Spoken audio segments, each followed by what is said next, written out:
one and only creator of the Travel Tales of Fergal podcast and the Ennis native, Fergal O'Keeffe. Good morning to you. Good morning. I'm delighted to be here, I have to say. Of course you are. You're always delighted to brag about your award wins, aren't you? Well, this is a special one, actually, I have to say. Last week I was away. I had mentioned to you I was going there and I was nominated. It was it's called the Croatian Golden Pen Media Awards, and the fountain pen was discovered and invented in Croatia, hence the name. But it was last week that the award ceremony, and I was there actually for the week. I think there was 14 countries were represented, and I was nominated actually by the London office of the Croatian Tourist Board. You have to be nominated for this, which kind of made it more special rather than have to enter yourself. And I was nominated by the London office, Bishara in the London office, and it was for my talk with you, actually talking about the radio, because I included that in my podcast, and the podcast episode Island Hopping in Croatia. And as I said, I was nominated by the London office, so I was the only person nominated from Ireland. And a UK writer, Mary Novovic, she was nominated as well for the UK. So Bishara from the London office had 100% record, because we both won in our category. So there was 5 categories. So Mary, she won for print media, and there was television, there was radio, stroke podcast, which was the category I was in, and then there was blogging. So there was a couple of different categories. So yeah, it was very special. And on the night, I was sitting beside Mary when the first category was print media, and she won. So I was going, there's no chance I'm going to win now, because I can't imagine. You can imagine all the different. So people from all over the world were there. So you can imagine the different tourist board offices. There'd be big competition for their people to win. So I was going, I couldn't imagine London office will get to win 2 categories, but then I did. So I was really pleasantly surprised, I have to say, and it was very special. When I did win the award, also nominated, there were people from Poland, from France, and from Germany that were nominated in the same category as me. So I have to say it was very special.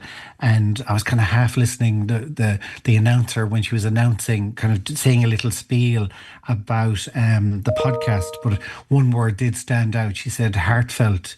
And actually in the official press release then afterwards, when it went out, it used moving and emotional podcast, which again, I love to hear, because I would hope that you and your listeners, I think my thing that makes me a little bit different than maybe a lot of other travel writers or broadcasters is I'm all about talking from the heart, and talking about why things, and trying to create an image of why things mean so much to me. And I think you would remember that time when I came back from Croatia. It was my first time ever going, which was a bit mad, because say Mary from, who she's like the Croatia expert with the Sunday Times and lots of papers over in the UK, and I was going, this is my first time in Croatia. So a lot of the other journalists would have been there many times, but I have to say it was island hopping. I went to Dubrovnik and island hopping around that area, and I just loved it. And it was a family trip, so I was with my kids and they absolutely loved it as well. So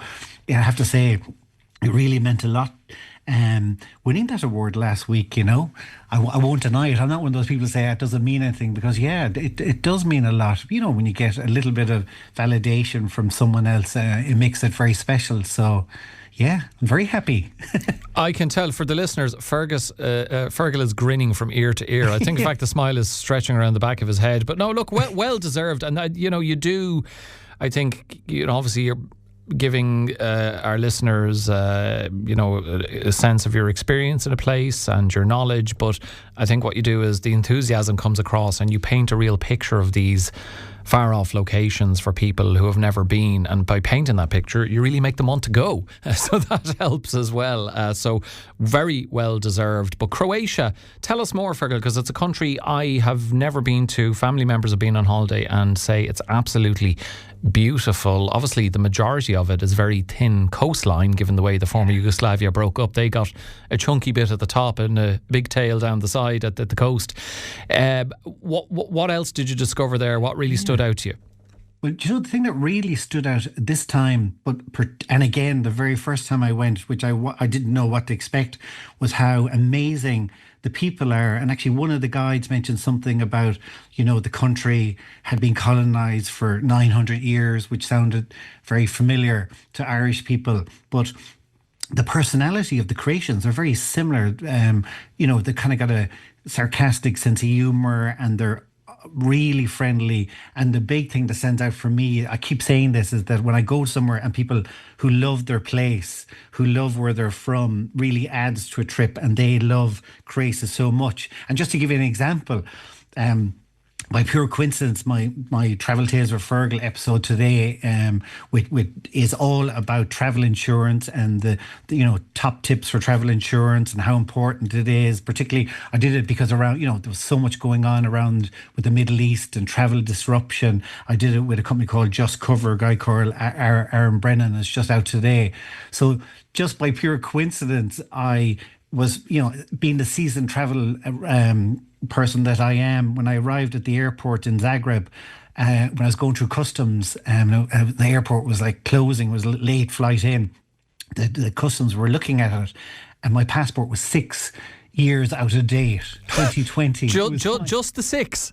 Exactly. And when I arrived back in Ireland, I went up to the guy in customs. I was really curious to see what he would say, and he was shaking his head. He couldn't believe it, and he goes, so your passport, it's just the 6 years out of date. Do you have anything else? Assuming I probably had another one with me. But I was like, no. And he couldn't believe that I'd managed to get out of the country and back into the country. Especially with the airline I was travelling with, you can imagine. And how did you do it, Fergal? Like, I'm sure there's plenty of people listening now who have yet to renew their passport and are going on holiday soon, and they're wondering what sweet lines they have to use to persuade people to let them through. I'll tell you, well, first I say it was a very unusual one because my passport was 2020. So I did my last trip, I put it in my passport in a drawer, which happened to my old one. But unusually, I changed my passport in 2020, 6 years ago. And my guess is that I didn't have to send in my old passport then because it was during COVID. And I'd say they didn't want to receive an old passport. At the time, remember, we're terrified to touch things. Yeah. So normally your passport would be clipped or it'd have holes in it.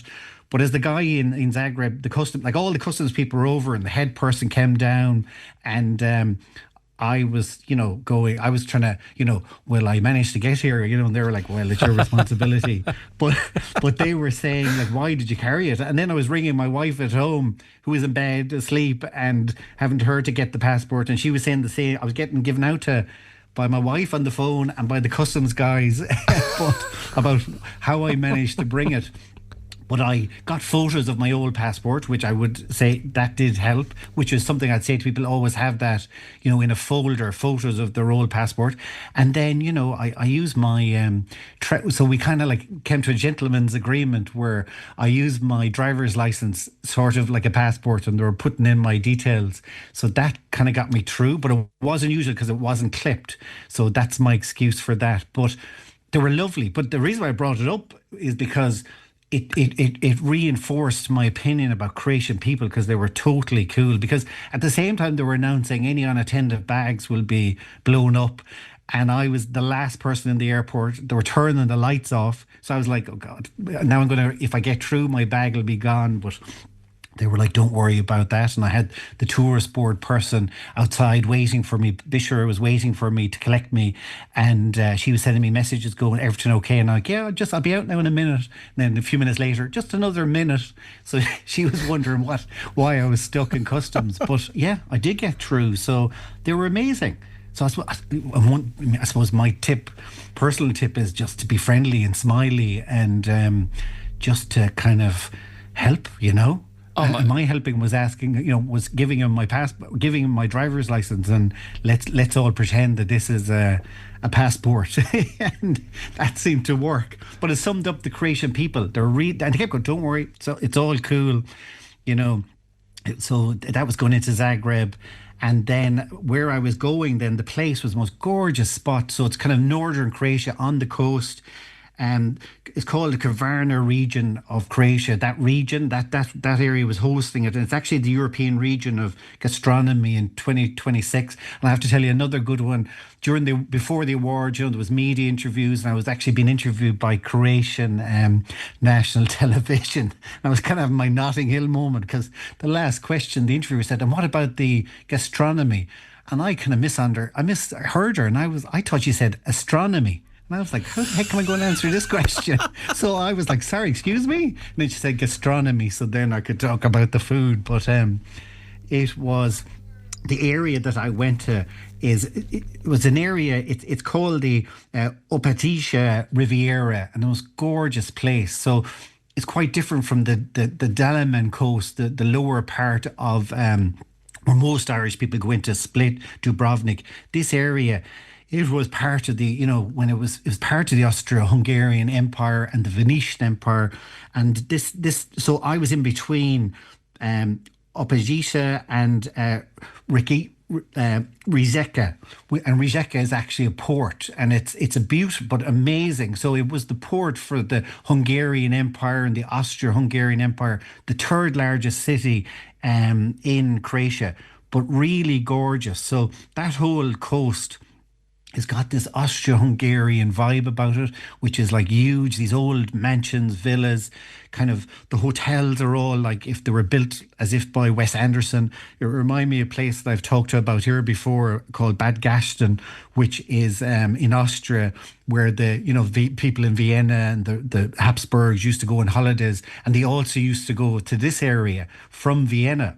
Like originally, there would have been 8 trains a day going, back in the 18th or 19th, 20th century, 8 trains a day going in. And what I loved about Opatija was that, it was the first tourist town in Croatia around the 1860s. And basically they were selling air, like genius marketing. They were selling like the fresh air of the area this area is beautiful, like, something I'm always saying here is like it's the mountains down to the sea, so the fresh air with the smell of the trees. It's got these beautiful boulevards that goes on for about 10-15 k's, this old 19th century sea walk, beautiful towns with these most amazing buildings.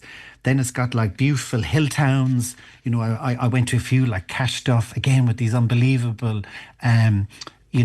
architecture with these old mansions. And then from there, I went on little day trips. So near there is the island of Kirk, which is one that I think the biggest or second biggest island on the Croatian coast.